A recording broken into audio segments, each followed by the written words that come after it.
नमस्कार, मैं हूं सुरेश चौहान के और आप देख रहे हैं बिंदास बोल।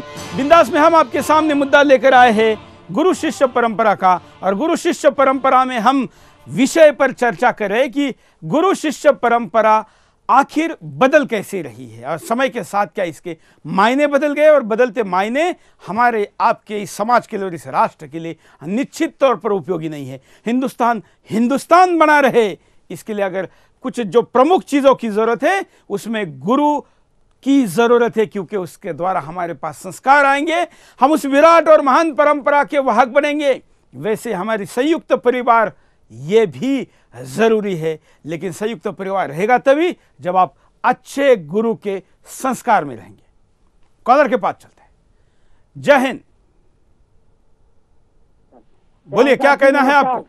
हाँ, मैं अभी बहुत आपके प्रोग्राम को देखने के लिए आज गुरु पूनम के चक्कर में मैं बहुत जल्दी आया नोएडा से आसाराम बापू जी की गुरु पूनम बना करके। और सबसे बड़ी बात ये है, आवाज आ रही है ना मेरी? हाँ, बोलते रहिए। अच्छा, तो बात ये है कि ये गुरु मैं तो ये मानता हूँ, चमचागिरी नहीं कर रहा हूँ, यथार्थ और बातों को सत्य कह रहा हूँ कि मैं चैनलों का गुरु सुदर्शन चैनल को मान रहा हूँ। जितनी बार चैनल है भारत की, अरे ऐसा कहेंगे तो हमारे भटके हुए शिष्य ज्यादा, ऐसा हमको कहना पड़ेगा ना। ये हमको गुरु मान सकते ना भाई मान सकते हैं। बोलिए। मैं सुदर्शन चैनल को जरूर गुरु मानता हूँ, चैनलों में। अच्छा खैर, मैं बात ये कह रहा हूँ कि यदि हमारी ये शिक्षा पद्धति और संस्कार जो कर रहे हैं, सबसे ज्यादा रेलगाड़ी का इंजन होता है, झटके से इंजन चलेगा तो सारे डिब्बे रेलगाड़ियां झटके से चलेंगी, रुक जाएगा तो रुक जाएंगी, चलेगा तो चलेंगी रेलगाड़ी। तो इसी तरह हमारा संस्कार हमारे गुरुओं ने ही बिगाड़ रखा है, हम गुरुओं ने ही बिगाड़ रखा है।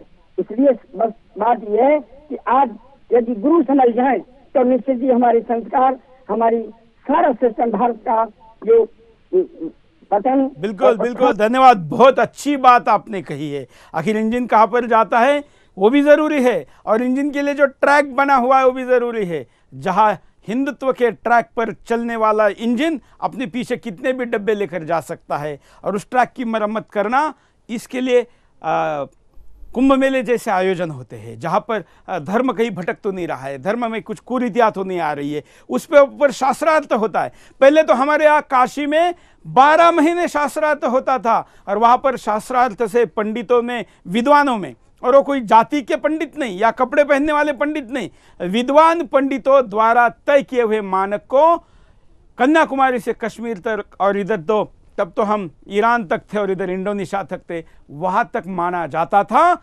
इतना चिंतन जिस धर्म का हुआ है, उस धर्म का ट्रैक हमेशा अच्छा रहा, उस पर चलने वाले इंजन भी अच्छे रहे, उसके डब्बे भी उसके साथ दूर तक गए। हम आपको कारण दिखाते हैं कि आखिर क्या कारण है, देखिए। शिष्य आदर्शों के मायने बदले। गुरु को हमारे पुराणों में सर्वोपरि माना गया है। गुरु वो व्यक्ति होता है जो न सिर्फ एक शिष्य को आदर्शवान बनाता है, बल्कि इसके जरिए पूरे समाज को आदर्शवादी रूप देता है। गुरु नए युग की स्थापना करते। वेदों और पुराणों में ऐसे गुरुओं और शिष्यों के उदाहरण मिलते हैं जिन्होंने इतिहास लिखा। शिष्यों ने भी उदाहरण पेश किए हैं जो आज भी हमें आदर्शवादी बनाते हैं।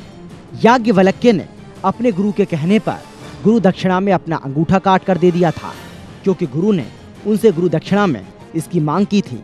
याज्ञवल्क्य तीर चलाने में माहिर थे, फिर भी उन्होंने अपना अंगूठा काट कर दे दिया। आज गुरु के पास सिर्फ लोभ लालच के जाते शिष्य हैं। आपने देखा होगा आज भी कई लोगों के पास नेताओं और व्यवसायियों की भीड़ रहती है। लोग पद और धन के लालच में गुरुओं के पास जा रहे हैं।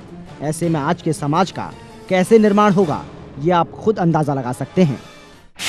गुरु भी लालच और लोभ में फंसे। आज कई महान पुरुष ऐसे हैं जहां आम आदमी का पहुंच पाना मुश्किल ही नहीं, नामुमकिन है, क्योंकि उनके शिष्य ऐसे हो गए हैं जो आदमी को दूर कर रहे हैं। ऐसे में गुरु भी लालच के वशीभूत होकर आम आदमी से कट गए हैं। वैदिक गुरु शिष्य परंपरा कहीं नहीं दिखती। वैदिक काल में गुरु शिष्य परंपरा सर्वोपरि थी, लेकिन आज उसके कहीं दर्शन नहीं होते। गुरु को भगवान और माता पिता से भी बड़ा माना गया था। तभी तो कबीरदास कहते हैं, गुरु गोविंद दो खड़े, काके लागे पाए, बलिहारी गुरु आपनो, गोविंद दियो बताए। कॉलर के पास चलते हैं। जय हिंद। जय हिंद सुरेश जी, सूरज बोल रहा हूँ दिल्ली से। हाँ सुरेश जी, आज के दौर में गुरु शिष्य परंपरा तकरीबन खत्म ही हो गई है, लेकिन मेन बात ये है कि जैसे हम कोई भी व्यक्ति गुरु को मानता है, शिष्य परंपरा चल रही है, तो उनको खत्म करने के लिए सारे लोग लगे हुए हैं। जहाँ देखो वहाँ दुष्प्रचार हो रहा है, जो भी कुछ हो रहा है खत्म करने के लिए लगे हुए हैं। मैं वही बात मैंने ओपनिंग में कही कार्यक्रम के शुरू में कि हमारी सबसे बड़ी स्ट्रेंथ जो है, उस स्ट्रेंथ जो हमको हजारों साल से जोड़ी आ रही है, हमारे पुस्तकों को जलाया गया, हमारे भंडारों को पुस्तकों के कितना जलाया गया। हमारे एक विश्वविद्यालय तक्षशिला के विश्वविद्यालय में मुगलों की सेना आई और उस सेना के 1 लाख से ज्यादा सैनिक उन दिनों में बारिश के कारण नदी के इधर रुकते थे और वो करीब 4 महीने वहां पर रुकी। उस सेना के 4 महीने के 1 लाख सेना का खाना जो बनता था वो उस पुस्तक, उस विश्वविद्यालय के लाइब्रेरी के पुस्तकों को, हस्तलिखितों को जलाकर खाना बनता था। फिर भी वो लाइब्रेरी खत्म नहीं हुई। उसके बाद उन्होंने लाइब्रेरी को आग लगा दी। तो हम कल्पना कर सकते हैं कि इतने पुस्तकों की, ज्ञानों की, प्रतिभा की संपदा जलाने के बावजूद वो हम तक कैसे पहुंची। वो गुरुओं ने उन ज्ञान को कथाओं से, प्रवचनों से, गीतों से, लोक कथाओं से, लोकगीतों से, कविताओं से, काव्य से डिकोड करके रखा, इनकोड करके रखा और बाद में फिर डिकोड करके हम तक आया। और इसलिए हम नहीं मिटते। ये कहते हैं ना कि हमारी हस्ती क्यों नहीं मिटती, और यही कारण है। दुनिया की कई सभ्यताएं, या ऐसा माना जाता है समाजशास्त्र में कि दुनिया में कोई भी सभ्यता 2000 साल से ज्यादा जीवित नहीं रहती। 2000 साल के बाद उसका पतन होना शुरू हो जाता है।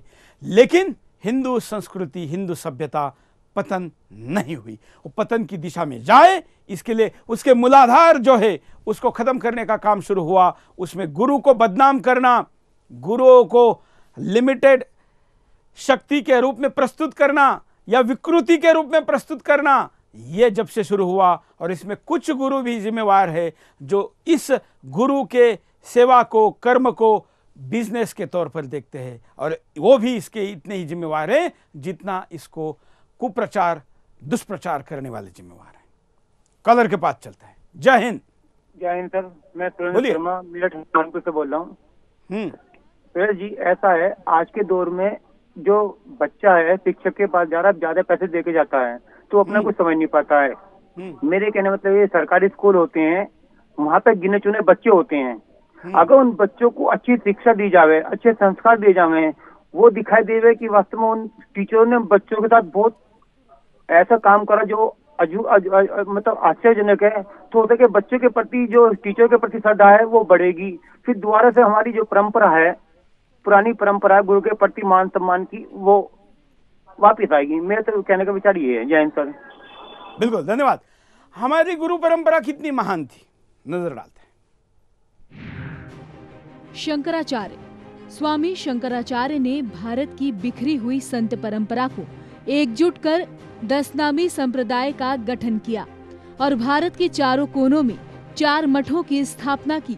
उन्होंने ही हिंदुओं के 4 धामों का पुनर्निर्माण कराया और सभी तीर्थों को पुनर्जीवित किया।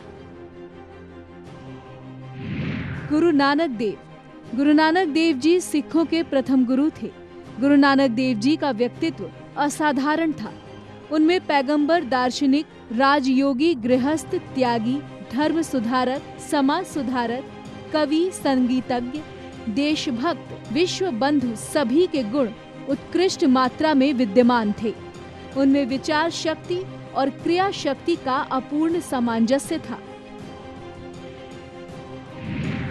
प्रभुपदा स्वामी 20वीं सदी के एक प्रसिद्ध गौड़ीय वैष्णव गुरु और धर्म प्रचारक थे।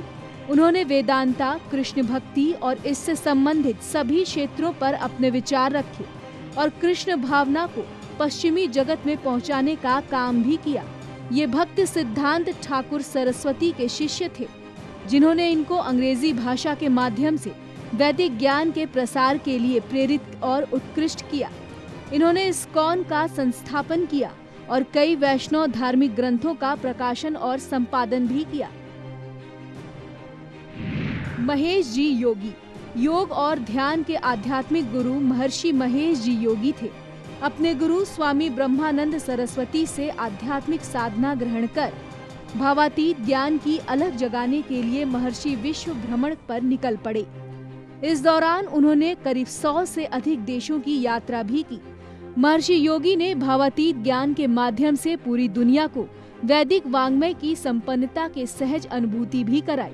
नालंदा और तक्षशिला की एकेडमी वैभव को साकार करते हुए विद्यालय, महाविद्यालय और विश्वविद्यालय की सुपरंपरा को भी गति दिया। कॉलर के पास चलते हैं। जय हिंद, बोलिए। क्या कहना है आपको? जी, मैं रोहित कुमार सिंह झारखंड से बोल रहा हूँ। हाँ जी, मैं कहना चाहता हूँ कि ये केवल स्कूली शिक्षा की बात नहीं है। ये गुरु शिष्य परंपरा एक ऐसी परंपरा है जिससे जीवन जीने की कला सीखने को मिलती है और विपरीत परिस्थितियों में हिम्मत, स्वास्थ्य रिलेटेड और आत्मबल बढ़ती है। लेकिन एक बात और ये कहना चाहूंगा कि अगर कोई इस रास्ते पर चल रहा है तो इसे बदलने के लिए ये न्यूज चैनल और नेता लोग मिलकर लगे रहते हैं, जिससे कई युवा अपने इतिहास को नहीं जान पाते और भटक जाते हैं। बिल्कुल, बड़ा अच्छा मुद्दा आपने कहा है कि गुरु माने तो किसको माने। दत्त भगवान ने माने तो कोई अगर आज के न्यूज चैनलों को, टीवी चैनलों को गुरु मान लेगा तो उसका सत्यानाश तय है, क्योंकि वहां तो आपके लिए नहीं कुछ बनाया जाता, वहां पर तो टीआरपी के लिए बनाया जाता है, पैसे के लिए बनाया जाता है, कई कंपनियों के एजेंडे को इंप्लीमेंट करने के लिए बनाया जाता है। बल्कि मैं तो कहता हूं कई धर्मों के एजेंडे को भी इंप्लीमेंट करने के लिए कार्यक्रम बनाए जाते हैं। और ऐसे में उसको अगर आप अपनी सत्सद विवेक बुद्धि उसके पास गिरवे रखेंगे तो कभी भी आप सुधर नहीं सकते। कॉलर के पास चलते हैं। जय हिंद। सत्यम सत्यम, बोलिए। आज श्री गुरु पूर्णिमा का दिन है। हम अपने गुरुदेव को याद करते हैं। गुरु ब्रह्मा गुरु विष्णु गुरुदेवो महेश्वर, गुरु साक्षात पर ब्रह्म, तस्मै श्री गुरुदेव नमः। हमारे गुरुदेव, हम उनसे प्रार्थना करते हैं कि देश की जो हालत है उसको सुधारें, ठीक करें, सबको शांति में रखें, सुख से रखें और आशा करते हैं कि हमारा देश फिर अपनी पुरानी। धन्यवाद। इन्होंने बड़ी अच्छी बात कही है। मैं इस बात के लिए जाना जाता हूं, ये मेरा प्रमुख एजेंडा है। मैंने मेरी कॉलेज लाइफ खत्म करने के बाद जब मैं स्टूडेंट लीडर था तो मुझे कहा गया कि कई लोगों ने कहा कि राजनीति में भी जाओ। मैंने कहा नहीं, मुझे एक कमी दिखती है। लोग देह से देव तक जाते हैं लेकिन रास्ते में उनको देश नहीं लगता। यह कमी मुझे महसूस हुई मेरे कॉलेज लाइफ खत्म होने के बाद।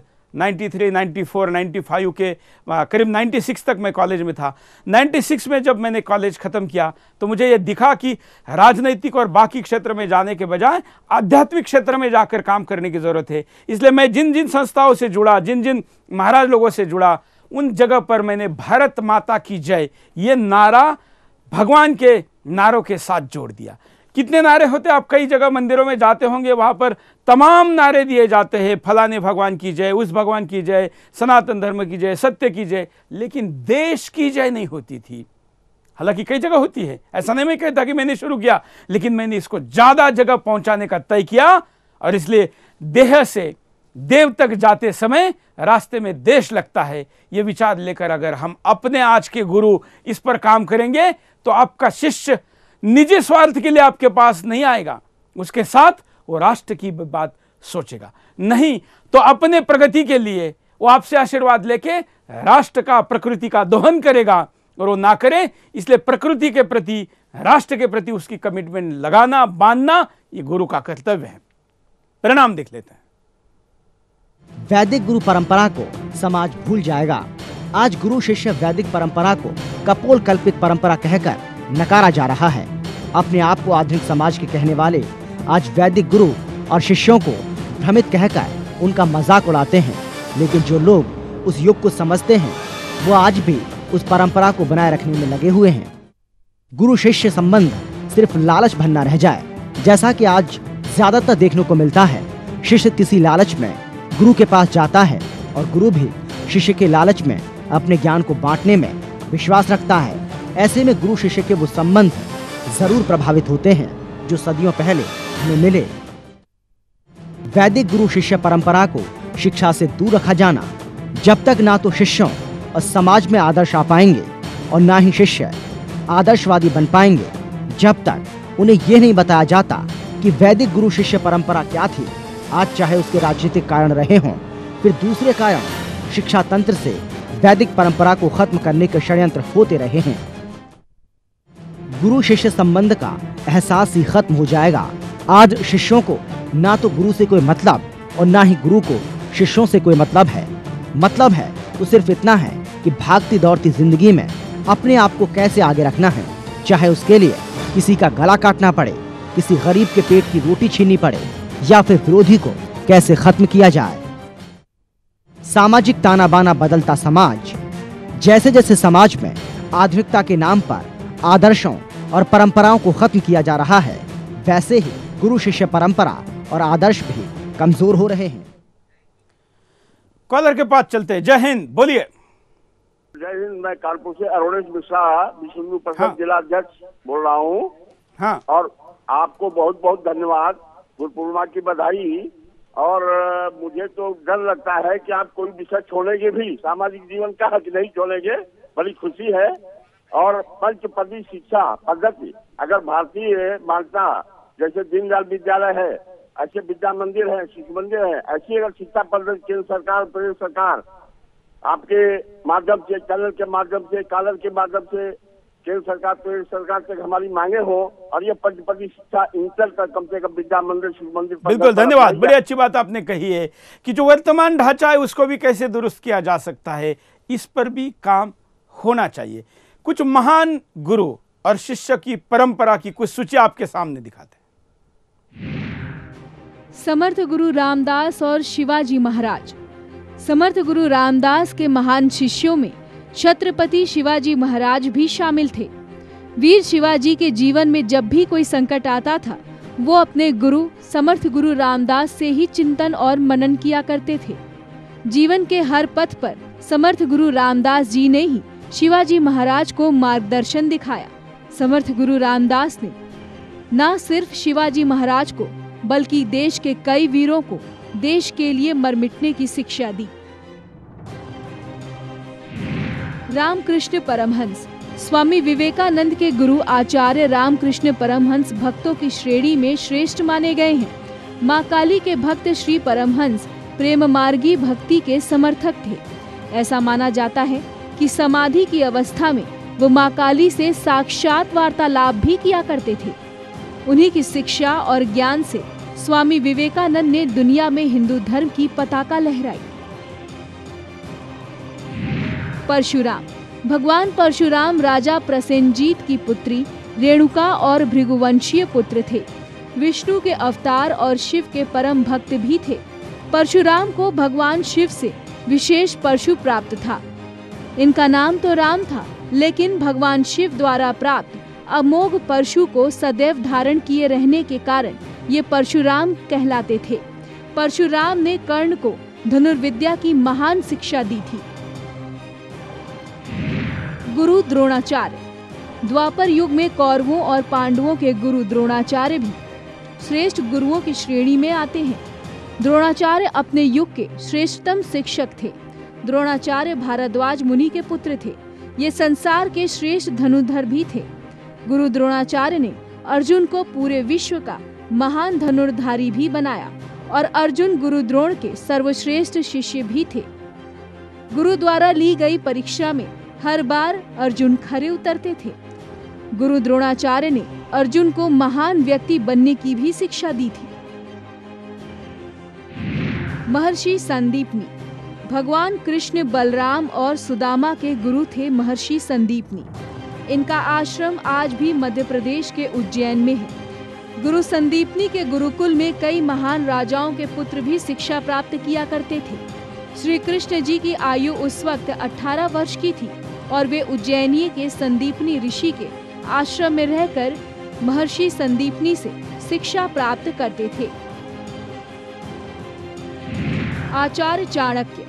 आचार्य विष्णुगुप्त यानी चाणक्य यानी कि चणक। चाणक्य को कौन नहीं जानता।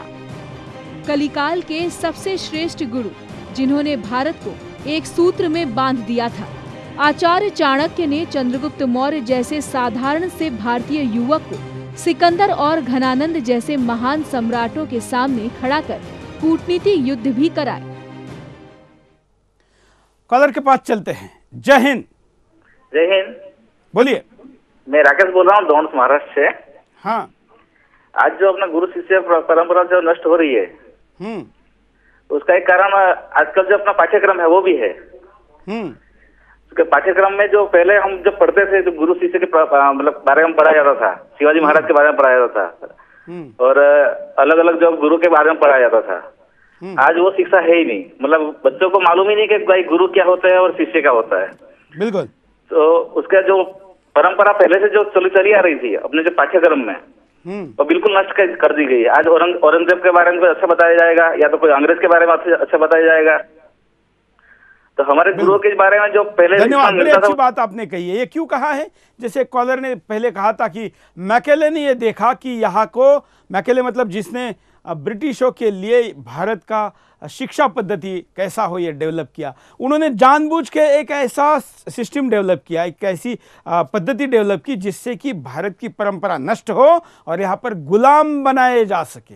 आज जिस प्रकार की शिक्षा पद्धति है वो पहले तो हमको मानसिक रूप से गुलाम बनाते हैं, फिर ऐसे कामों में लगवाते कि शारीरिक दृष्टिकोण से हम गुलाम बनते हैं। और इसलिए ऐसे गुलाम बनाने वाली परंपरा को हमको बदलना होगा। और इसलिए सबसे ज़रूरी, मोदी सरकार ने अगर सबसे ज़रूरी कोई काम करना है ऐसा मुझे पूछा जाएगा, तो मैं ये नहीं कहूँगा कि बड़ी लंबी चौड़े सड़कें पहले बनाओ, मैं कहूँगा हिंदुस्तान की पीढ़ियाँ बनाने वाला जो शिक्षा है उस शिक्षा पर जोर दिया जाए। कॉलर। जय हिंद। हाँ सर, धीरेन्द्र सिंह बोल रहा हूँ सर, पाली से। हाँ सर, मैं यो कह रहा था कि जैसे सर प्राइवेट स्कूलों में ड्रेस वगैरह और वो होता है ना सर, वैसे सरकारी स्कूल में होना चाहिए।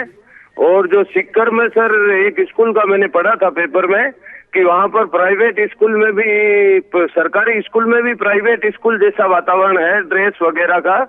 तो वैसा होने से सर जो सरकारी स्कूल में गरीब बच्चे पढ़ते हैं ना, उनके लिए सर ये नहीं होगा कि प्राइवेट स्कूल पैसे वालों का है और वो अलग बात नहीं होगी। और गुरु शिष्य का जो सर वो है ना, पुराने टाइम में जैसे शिष्य और गुरु का होता था कि गुरु शिष्य को मार पीट देते थे तो घर वाले नहीं बोलते थे, तो वैसे होना चाहिए सर कि गुरु अपनी जिम्मेदारी से मतलब उसको पीढ़ी को सुधार रहा हो, वैसे शिक्षा दिलाए छोटे बच्चों को। बिल्कुल, धन्यवाद, बिल्कुल सही कहा। ये ड्रेस से मुझे याद आया, आज के स्कूल क्या हो गए हैं, बच्चे की स्कूल फीस अलग, उसके बाद उसका ड्रेस वो बताएंगे उस स्कूल के ही दुकान में, या भले शहर में कोई दुकान होगा लेकिन ये बताएंगे उस दुकान में लेना है। और फिर वो ड्रेस ऐसा नहीं कि उसका भाई छोटा हो अगले साल पहन सकता है, अगले साल ड्रेस कोड चेंज कर देंगे, कुछ ना कुछ चेंज कर देंगे। दुकान में बैग हो, पुस्तकें हो, सिलेबस हो, यहाँ तक कि नोटबुक भी उसी जगह से लेने के लिए कहा जाता है जहां पर प्राइवेट स्कूल चाहता है। ये धंधा दुकान नहीं तो क्या है। कॉलर के पास चलते हैं। जय हिंद। हेलो, बोलिए। मुझे मतलब बोलना था कि आपने मतलब जो आपने वैदिक संस्कृति है उसमें जो संस्कृत पढ़ाया जाता था वो आजकल किसी भी स्कूल में नहीं पढ़ाया जाता था। मतलब बच्चों को थोड़ा तो भी उसका नॉलेज होना चाहिए संस्कृत का, हमारे श्लोक वगैरह कुछ भी मतलब बहुत अच्छा मुद्दा आपने बताया है, धन्यवाद। ये इतना अच्छा मुद्दा है। संस्कृत दुनिया की सबसे श्रीमंत, सबसे अमीर, सबसे रिच लैंग्वेज कहा जाता है, सबसे श्रीमंत या सबसे अमीर भाषा कहा जाता है, सबसे ज़्यादा शब्द उसके पास है। लेकिन जब ब्रिटिशर से आए तो उन्होंने देखा कि इतने अमीर लोग हैं यहाँ के संस्कारों से, भाषा से, यहाँ के इतने बड़े बड़े ग्रंथ और ग्रंथमालाएं यहाँ पर हैं, वो ज्ञान ये लेते रहेंगे अगर ये संस्कृत जानते रहेंगे। तो उस ग्रंथों से अगर इनको तोड़ना है, उस दिव्य ज्ञान से अगर हिंदुस्तान को तोड़ना है तो इनकी भाषा को तोड़ो। अगर ये संस्कृत नहीं बोलेंगे तो उस दिव्य ज्ञान को जानेंगे कहाँ से। और इसलिए हमारे गुलाम बने रहे, इसलिए अंग्रेजी सिखाने का मैं अंग्रेजी के 100% खिलाफ नहीं हूं। मैं तो कहता हूं दुनिया की जो भी भाषा सीखने को मिल सकती हो सीखनी चाहिए। आज हम अंग्रेजी पढ़ते हैं इसलिए भी कुछ जगह पर हमारा फायदा हुआ है, लेकिन आखिर हम अपने जड़ों से कटकर अगर किसी छोटी जगह पर अपने आप को एस्टैब्लिश करते हैं तो फिर हम क्या बन सकते हैं हम समझ सकते हैं। किसी बड़े पेड़ को छोटे गमले में लगाने से उसका बोनसाई हो सकता है, महाकाय पेड़ नहीं हो सकता। और इसलिए हमने हमारे महान परंपरा के पेड़ों को हमने गमलों में लगाकर उसका बोनसाई किया और उस बोनसाई को भी ऊपर टाई और कोट पहनाकर उसको भी बदल दिया। उपाय देखते हैं। वैदिक गुरु शिष्य परंपरा को बच्चों को बताया जाए। जब तक आप आगे वाली पीढ़ी को ये नहीं बताएंगे कि हमारी वैदिक परंपराएं क्या थी, वैदिक समय में गुरु और शिष्यों के आदर्श क्या थे, तब तक कैसे पता चलेगा हमारे बच्चों को और कैसे वो अपने जीवन में गुरु वैदिक परंपरा को आगे बढ़ाएंगे। गुरु के पास ज्ञान मिलता है, धन दौलत नहीं।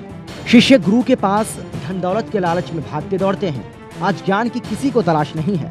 ज्ञान का मतलब होता है आविष्कार और मानव जाति का उद्धार, लेकिन कोई इस बारे में नहीं सोचता। सबको सिर्फ धन और पद का लालच बाकी रह गया है। गुरु भी शिष्यों के सामने आदर्शों को भूलते ऐसा लगता है।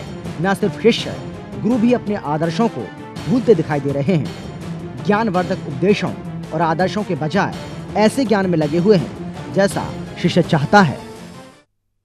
गुरु शिष्य आदर्शों के उच्च मापदंड बनाए जाएं। कोई भी समाज आदर्शवादी समाज तभी बनेगा जब उसमें गुरु और शिष्यों द्वारा उच्च मापदंड स्थापित किए जाएंगे, क्योंकि गुरु शिष्य परंपरा ही किसी भी समाज की नींव रखती है। लेकिन ये मापदंड कहीं ना कहीं खत्म होते या फिर कमजोर होते दिख रहे हैं।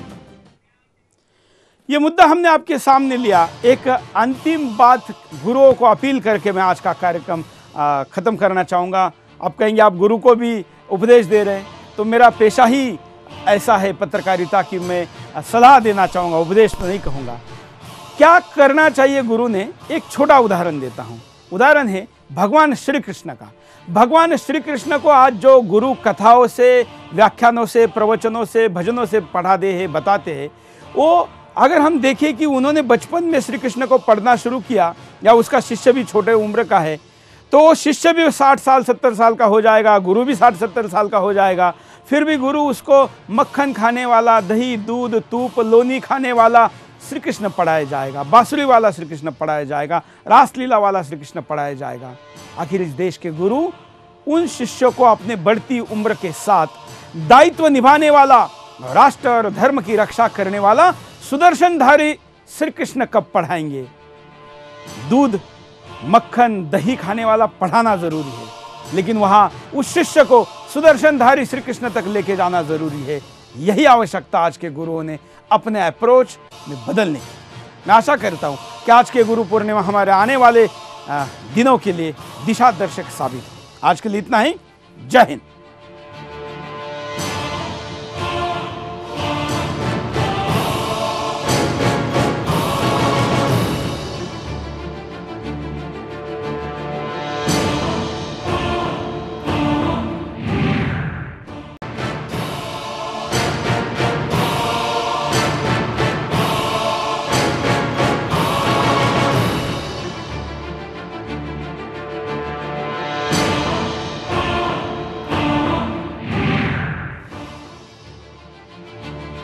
नमस्कार, मैं हूं सुरेश चौहान की और आप देख रहे हैं बिंदास बोल।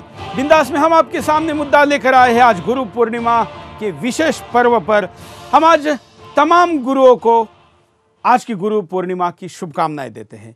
आज की इस पावन पर्व पर, जो कि व्यास जी का भी जन्मदिन है और इस बहाने जो गुरु पूर्णिमा मनाई जाती है, इस बहाने, और जो भारत में दुनिया में कहीं और यह परंपरा नहीं है।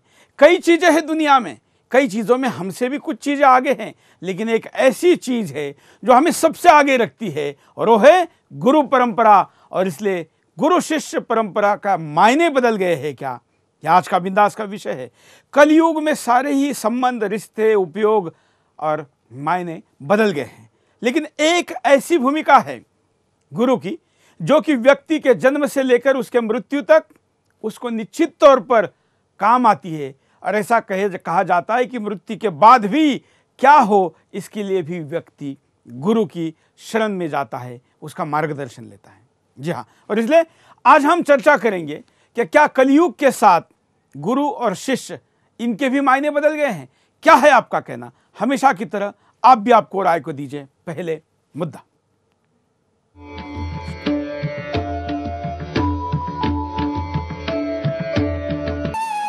आज भारत में फैली अराजकता और देश के युवाओं के भटकाव को देखते हुए एक सुदृढ़ और सामर्थ्यवान गुरु के मार्गदर्शन की आवश्यकता है। देश के युवाओं को ऐसे गुरु की जरूरत है जो उनका सही मार्गदर्शन करे, जो उन्हें जीवन के मूल सत्य से परिचित कराए, जिससे युवाओं के मन में अपने राष्ट्र के प्रति मर मिटने की भावना जागृत हो सके। जिस प्रकार से देश की युवा पीढ़ी अपनी संस्कृति को भूलकर पश्चिमी सभ्यता का अंधा अनुकरण कर रही है, उसे देखकर निश्चित तौर पर यह कहा जा सकता है कि देश में गुरुओं के महान गुरु जैसे समर्थ गुरु रामदास जी, गुरु आदि शंकराचार्य जी के मूल्यों और आदर्शों की जरूरत है। जरूरत है गुरुओं के ज्ञान को कोने कोने तक पहुंचाने की, जिससे आज लुप्त हो चुकी इन गुरुओं के ज्ञान को दोबारा से स्थापित किया जा सके। लेकिन आज देखा जा सकता है कि हमारे देश में गुरु शिष्य परंपरा के मायने ही बदलते जा रहे हैं। जिस देश में सदियों से महान गुरु शिष्य के उदाहरण देखने को मिलते हैं, उस देश में आज स्थिति ये हो गई है कि लोग इस परंपरा को ही भूल गए हैं और इसके मूल रहस्य को समझ ही नहीं पाते। प्राचीन काल में गुरु और शिष्य के संबंध का आधार था गुरु का ज्ञान, मौलिकता और नैतिक बल, उनके शिष्य के प्रति स्नेह भाव और साथ ही ज्ञान बांटने का निस्वार्थ भाव। ये थी प्राचीन गुरुओं की परंपरा और अपने गुरु के प्रति शिष्य का कर्तव्य था गुरु के प्रति पूर्ण श्रद्धा, गुरु की क्षमता में पूर्ण विश्वास और गुरु के प्रति पूर्ण समर्पण के साथ साथ आज्ञाकारी होना। प्राचीन काल से ही अनुशासन शिष्य का सबसे महत्वपूर्ण गुण माना गया है। गुरु शिष्य परंपरा के बीच में न केवल शाब्दिक ज्ञान का ही आदान प्रदान होता था, बल्कि अपने शिष्य के संरक्षण के रूप में कार्य करता था। उनका उद्देश्य होता था कि शिष्य का समग्र विकास हो सके और शिष्य को भी ये विश्वास होता था कि उनका गुरु कभी भी उनका अहित नहीं सोच सकता, और यही विश्वास गुरु के प्रति उनके अगाध श्रद्धा और समर्पण का कारण भी रहा है।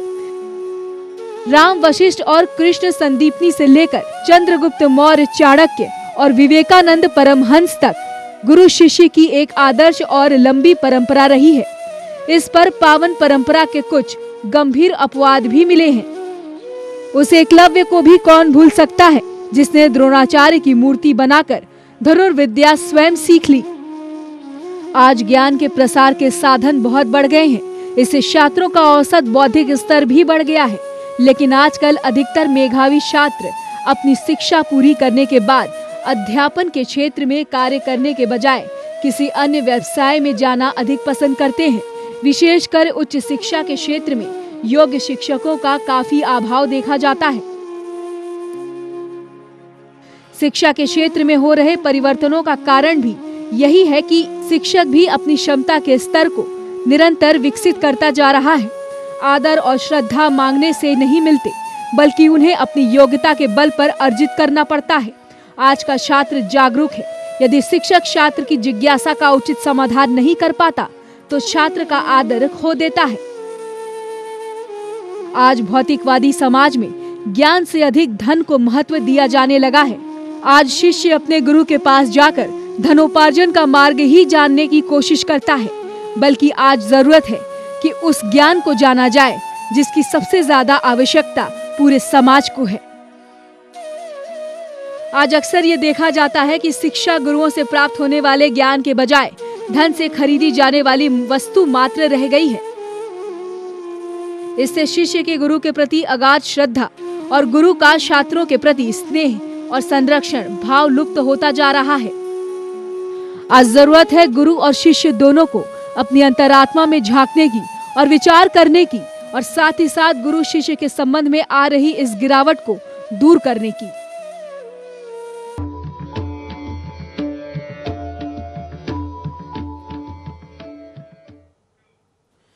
कॉलर के पास चलते हैं। जय हिंद, बोलिए क्या कहना है आपको? जी मैं पूजा बात कर रही हूँ मुंबई से। मैं ये कहना चाहती हूँ कि गुरु पूर्णिमा इतना बड़ा पर्व है, हमारी भारतीय संस्कृति का बहुत बड़ा हिस्सा है, और इसे सारे शिष्य साधक जितने भी जो अपने गुरु के लिए श्रद्धा भाव भक्ति रखते हैं, वो सारे गुरु पूर्णिमा के पर्व को मनाते हैं। तो सारे शिष्य साधक सभी का हक बनता है कि इस गुरु पूर्णिमा के पर्व पे अपने गुरु जी के दर्शन करें। लेकिन आसाराम जी बापू के केस में ऐसी बात है कि साधक। क्या नाम है आपका? आपका नाम क्या है? जी मेरा नाम पूजा है, मैं मुंबई से बात कर रही हूँ। जय हिंद। क्या उम्र है आपकी? जी मेरी उम्र अभी 20-21 साल है। धन्यवाद। इस पीढ़ी के, युवा पीढ़ी के लोग भी गुरु शिष्य परंपरा की बात करें तो अच्छा लगता है। ऐसा नहीं कि हम ये कहे कि पुराने ज़माने का जो शिक्षा पद्धति थी वही स्ट्रक्चर आज रह सकता है। बदलते ज़माने में व्यवस्था बदलनी पड़ेगी क्योंकि आबादी बढ़ी है, लेकिन क्या भाव वही है? आज भाव की कमी है और उस भाव के कारण हम इस प्राप्ति से भी उतने ही दुखी, उतने ही असहाय, उतने असंतुष्ट है जितने हम उससे दूर हैं। अगले कॉलर। जय हिंद। हाँ जी, हेलो बोलिए। हेलो, जय हिंद सुरेश जी। हाँ जय हिंद सुरेश जी। क्या कहना है आपको? मैं लखनऊ से बोल रहा हूँ, दिलीप कुमार अरोड़ा मेरा नाम है। हाँ। गुरु शिष्य परंपरा तो भगवान की धरती पर जब आते हैं तो उनको गुरु करना पड़ता है। हेलो, भगवान भी धरती पर आते हैं तो उनको भी गुरु करना पड़ता है। लेकिन आजकल का यह माहौल ऐसा गंदा कर दिया नेताओं ने, राजनेताओं ने, कि गुरु शिष्य जब पहले गुरुकुल हुआ करते थे, आजकल धीरे धीरे कॉन्वेंटेड स्कूल की वजह से गुरु शिष्य परंपरा को बहुत डैमेज किया इन राजनेताओं ने, खास तौर से कांग्रेस ने। धन्यवाद।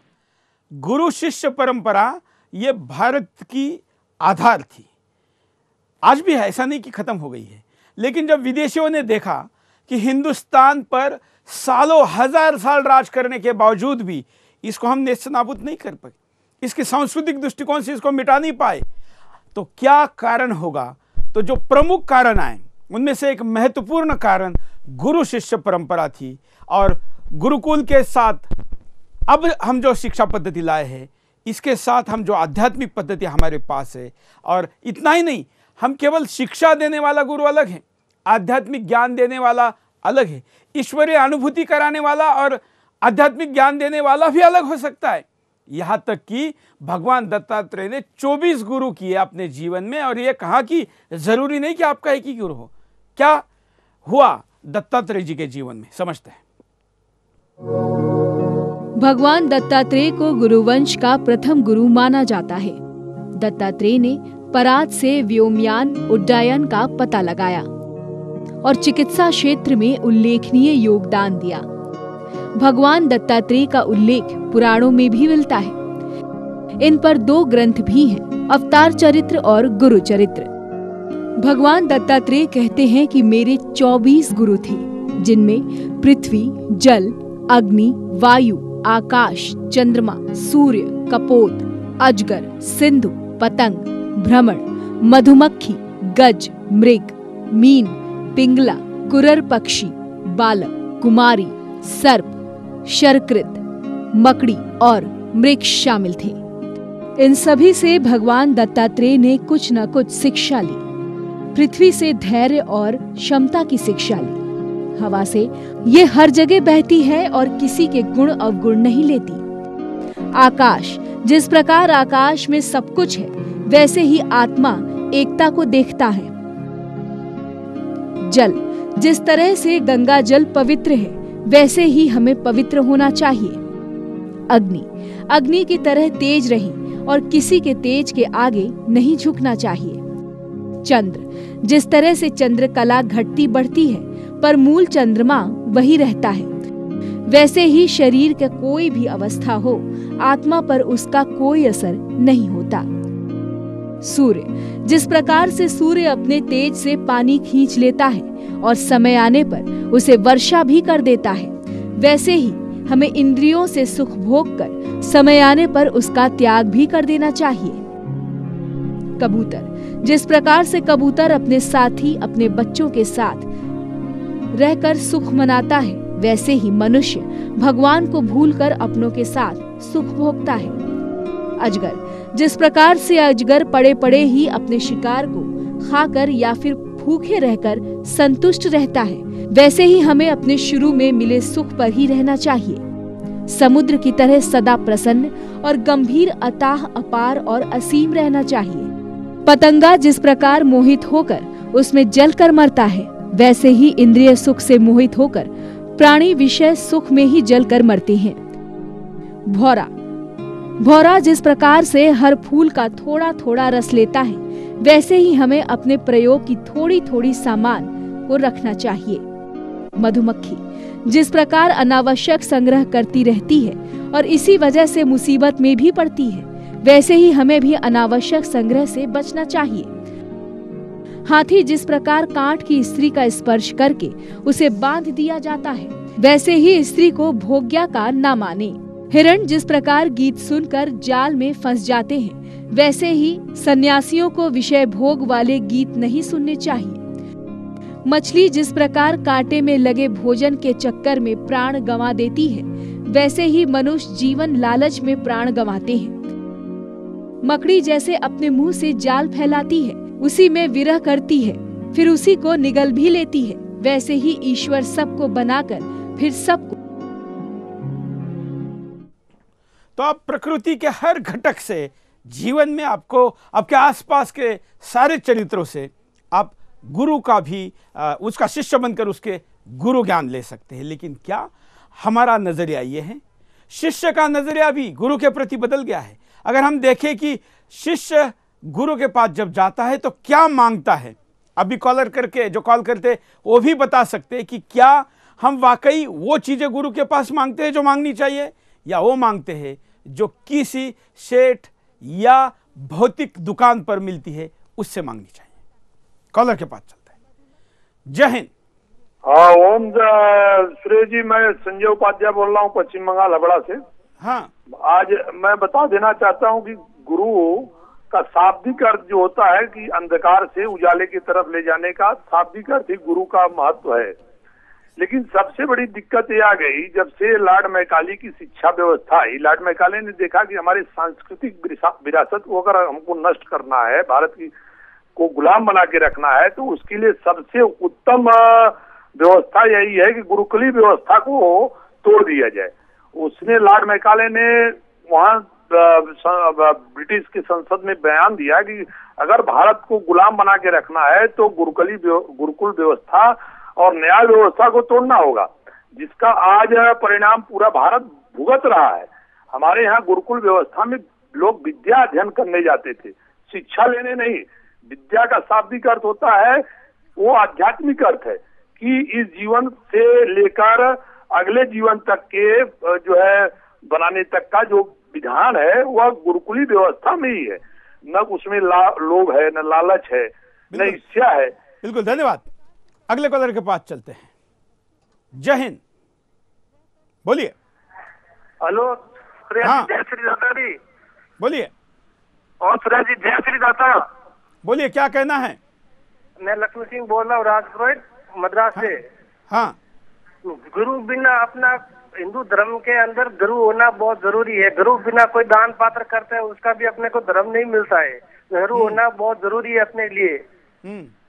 गुरु के बिना अपने को मार्गदर्शन करने वाले कोई नहीं होता। धन्यवाद, बड़ा अच्छा पॉइंट इन्होंने कहा है कि अगर हम कोई दान करते हैं तो उसका पूर्ण पुण्य नहीं मिलता। ऐसा क्यों कह रहे हैं? इसलिए क्योंकि गुरु ये देखता है कि जरूरत क्या है। दान आपका कहीं फैशन तो नहीं है, दान को आपके पैशन में बदलकर जरूरतमंद पर सही जगह पर पहुंचाना, इसका एक तरीके से वो ज्ञान देता है। और इसलिए गुरु के ज्ञान से अगर हम कहीं पर दान करते हैं तो शायद उसका पूर्ण पुण्य मिलता है, यह कहा जाता है। अगले कॉलर। जय हिंद, बोलिए। हेलो। हाँ, हेलो, क्या कहना है आपको? सर, मैं डॉक्टर विष्णु बोल रहा हूँ जयपुर से। हाँ हाँ सर, मैं ये कहना चाह रहा हूँ कि जो आज ये तो बिल्कुल तय है कि पुरानी वाली परंपरा को आज लागू नहीं किया जा सकता। 100% नहीं किया जा सकता, कुछ प्रतिशत किया जा सकता है। उनको काफी हद तक फॉलो जरूर किया जा सकता है, लेकिन स्थितियां बिल्कुल विपरीत हो चुकी हैं। अब आप देखिए, बड़े बड़े मेट्रो सिटीज में तो बच्चों के एडमिशन में LKG UKG फर्स्ट क्लास में भी मतलब पैसे देके एडमिशन कराओ। कोई बड़ा आदमी है, उसका सो कॉल्ड जो अच्छी स्कूल है उसमें एडमिशन हो जाता है। एक बात, गुरु शिष्य की परंपरा अगर थोड़ी बहुत अगर रही भी है तो वो 10th 9th 10th क्लास तक रह गई है। शिक्षक भी आज केवल उन्हीं बच्चों को पढ़ाना चाहते हैं जो इंटेलिजेंस की कैटेगरी में आते हैं, जो मोर देन 90% की कैटेगरी में आते हैं, जो प्रोफेशनल कोर्सेज में सक्सेस हो सके, ताकि समाज में उन शिक्षकों का नाम हो सके कि मैंने इतने बच्चे ऑल इंडिया पीएमटी में, इतने बच्चे एम्स में, इतने बच्चे आईआईटी में, इतने बच्चे फलाने में एडमिट कराए। मतलब शिक्षक।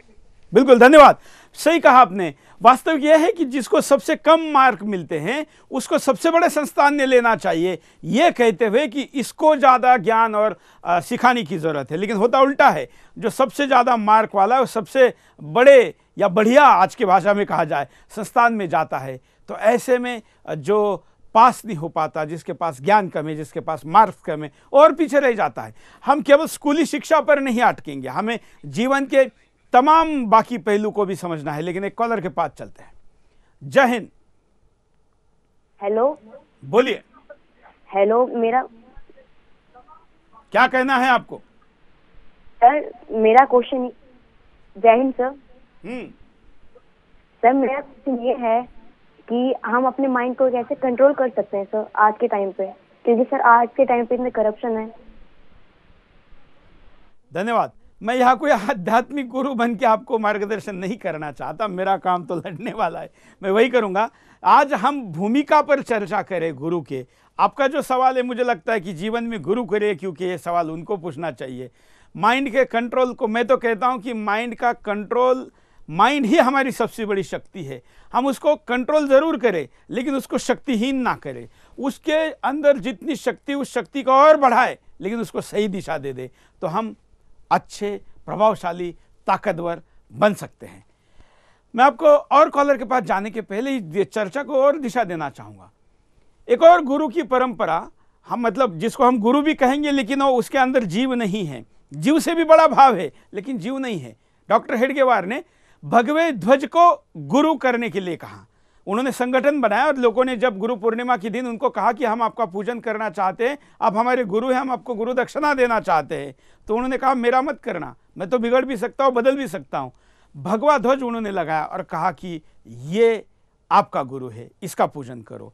आपको दिखाते हैं डॉक्टर हेडगेवार, राष्ट्रीय स्वयंसेवक संघ के कुछ विजुअल्स।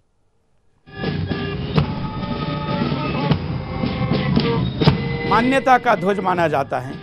ये माना जाता है कि महाभारत में अर्जुन के ये ध्वजा फैलाई जा रही है, ध्वजारोहण हो रहा है। एक तरीके से सेमी मिलिट्री टाइप ऑर्गेनाइजेशन होने के कारण यहाँ पर जैसे राष्ट्र ध्वज को मान्यता देते हैं, मानवंदना देते हैं, सम्मान देते हैं मिलिट्री में, उसी प्रकार से आरएसएस में भी इस प्रकार का सम्मान देते हैं। और यहाँ पर ये जैसे सेना का ध्वज होता है, राष्ट्र का ध्वज होता है, वैसे ये संगठन का भी ध्वज है, लेकिन इसको सांस्कृतिक ध्वज भी है, इसलिए संगठन का ध्वज कहा जाता है। और इसी को ही गुरु माना जाता है। गुरु पूर्णिमा के पावन पर्व पर इसकी पूजा की जाती है। इसलिए ये एक नया विचार डॉक्टर हेडगेवार ने दिया कि व्यक्ति नहीं भगवा ध्वज, ये विचार भी एक विचार है। जैसे दत्तात्रेय जी ने कहा कि अजगर में भी मुझे गुरु दिखता है, कई चिपकली में भी दिखता है, कई चिटिया में भी दिखता है। हर व्यक्ति का एक अपना नजरिया है, लेकिन सबसे अच्छा विचार मुझे लगता है कि ये डॉक्टर हेडगेवार जी का है कि व्यक्ति तो बदल सकता है, बिगड़ सकता है, तो उसका शिष्य निराश हो सकता है उसके बाद, लेकिन अगर हम इस महान परंपरा के भगवे ध्वज को अगर गुरु माने तो फिर हम नहीं निराश हो सकते। अगले कॉलर। जय हिंद। बोलिए, क्या कहना है आपको? जी नमस्कार। आज की युवा पीढ़ी गुरु शिष्य परंपरा को भूल चुकी है। सरकार द्वारा दंडात्मक प्रक्रिया पर रोक लगाए जाने के बाद स्कूल कॉलेजों का अनुशासन ही भंग हो गया है। एक आदर्श शिक्षक अपने शिष्य को कच्ची मिट्टी के बर्तन की तरह ठोक ठोक कर उसके अवगुणों को दूर करके सुंदर आकृति देने का प्रयास करता है, लेकिन आज स्थिति यह हो गई है कि शिक्षक गलती पर भी शिष्य को डांटता है तो अभिभावक उनसे झगड़ने पर आमदा हो जाते हैं, कुछ एक तो थाने चौकी पहुंच जाते हैं। ऐसे में शिक्षक छात्र को अनुशासन का पाठ पढ़ाने से पीछे हटने लगे हैं। उधर हजारों रुपए वेतन मिलने के बावजूद आज के कुछ गुरु अपने शिष्य को ज्ञान बेचने में लगे हुए हैं। छात्र और उसके अभिभावक भी जानते हैं कि अब शिक्षा पैसा खर्च करके ही मिल सकती है। गुजरे जमाने में गुरु गरीब और अमीर शिष्य को बराबर समझते थे, शिक्षा का दान सभी को बराबर देते थे, लेकिन अब शिक्षा पैसों से खरीदी जा रही है। सारांश यही है कि दाग दोनों तरफ है। धन्यवाद। बिल्कुल, वाह, बहुत अच्छे, ऐसा अभिनंदन करना चाहिए। इतने युवा होके कितनी अच्छी बात इन्होंने कही। आजकल जो शिक्षक है, खास करके स्कूलों वाला जो शिक्षक है, ट्यूशन वाला शिक्षक है, ट्यूशन वाले को तो बच्चे मानते हैं कि हमारा पिताजी का नौकर जैसा है या उनका भी नौकर है, क्योंकि पैसे लेकर ये पढ़ाने आता है। उसमें नैतिकता नहीं है, उसमें तकनीकी ज्ञान ज़्यादा है, उसमें भाव नहीं है, और इसलिए ये भाव बढ़ रहा है। स्कूल वाले के बारे में भी भाई कई जगह तो इतनी लैविश स्कूल होते हैं कि बच्चे कहते हैं कि हमारे बाप ने पे किया है, सब कुछ ठीक ठाक चाहिए, शिक्षक भी ठीक चाहिए, कोई दंड नहीं चलेगा। पहले तो कान पकड़ते थे, उठक बैठक करवाते थे। मुझे तो एक शिक्षक ने बताया और आयुर्वेदिक टीचर ने भी बताया कि कान अगर कोई मलता है तो आपकी स्मरण शक्ति बढ़ती है। हालांकि मैं टॉर्चर के खिलाफ हूँ, कुछ शिक्षक बड़ा टॉर्चर करते हैं, लेकिन ज़्यादातर शिक्षक उसको टॉर्चर नहीं कहूँगा, लेकिन शिक्षा के द्वारा सजा देके व्यक्ति को कच्चे मट्टी के घड़े को जैसे बनाते थे वैसे बनाते थे। आज वो भाव नहीं रहा, ना वो प्यार से दुलार सकता है, और प्यार से दुलारने से बिगड़ने की संभावना ज़्यादा है। सजा देना तो दूर की बात है। अगले कॉलर, जय हिंद जी। हेलो, बोलिए। हेलो, क्या कहना है? जय हिंद सुरेश जी। हाँ, जय हिंद सुरेश जी। बोलिए जी, मैं ईशान गोगना बोल रहा हूँ। हाँ, मैं फगवाड़ा पंजाब से ईशान गोगना बोल रहा हूँ। क्या कहना है आपको? जी, मैं कहना चाहता हूँ कि आजकल अगर गुरु शिष्य परंपरा को हमें जिंदा करना है तो हमें गुरुकुलों की स्थापना दोबारा से करनी होगी। सुरेश जी, मैं ये कहना चाहूंगा कि आज के दौर में जो एजुकेशनल इंस्टीट्यूट्स हैं, जो वो धन कमाने का सिर्फ एक बिजनेस बन चुके हैं। बिल्कुल, धन्यवाद। जो एजुकेशन देने के सेंटर से वो आज बिजनेस सेंटर हो गए। अगर और आसान या जो स्तर उनका है उस भाषा में बोलूँ तो वो धंधा या दुकान हो गए हैं, और इस कारण वो भाव नहीं रहा, बस मैकेनिज्म हो गया है। जैसे पुस्तक पर जाके आप कुछ छपवा के ला सकते हैं, वैसे आपके बच्चे को भेजिए और उसके अंदर कुछ वो सॉफ्टवेयर डाल के देंगे जैसा हार्डवेयर है, इस तरीके से ये भाव हो गया है। अगले कॉलर, जय हिंद। हेलो, बोलिए। जय हिंद। क्या कहना है आपको? मुझे कहना है कि आपने जो हिंदू धर्म की जो परंपरा है और गुरु पूर्णिमा का जो अपना दिखा रहे हैं, इसके लिए पहले से मैं आपका धन्यवाद करता हूँ। और गुरु का महत्व जो दुनिया के सामने आप जो ला रहे हैं और जो लोग भूल रहे थे, इनके लिए आपने जो ये कार्यक्रम चालू किया है, उसके लिए मैं बहुत बहुत धन्यवाद करता हूँ आपका। जय बाबा जी। धन्यवाद। जय बाबा जी, ये मेरे गुरु जी के शिष्य है। मैं जनार्दन स्वामी जी महाराज का मेरे पिताजी ने भी और मैंने भी अनुग्रह लिया है, और उनके उत्तराधिकारी शांति जी महाराज है जिनको हम गुरु मानते हैं, वो जय बाबा जी कह रहे थे। मेरा उनको भी प्रणाम। चलिए रुकते एक छोटे से ब्रेक के लिए, ब्रेक के बाद फिर आएंगे बिंदास बोलते।